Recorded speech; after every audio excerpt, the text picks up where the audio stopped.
భగవద్దత్ వసంతమ్మల గారాల కొడుకుతను. తన మనస్తత్వంలో మానవత్వం విరసిల్లుతుంది. తన స్వరం దైవానికి అంకితం. తన జీవం దయనీయ జనులకు ధైర్య రూపం.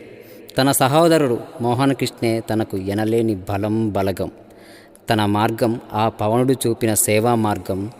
ఆ చిరంజీవుడు స్థాపించిన రక్తదాన సేవే స్ఫూర్తిగా స్వీకరించిన మహోన్నత వ్యక్తి ఏడునూతుల ఈశ్వర్చందన్న గారు.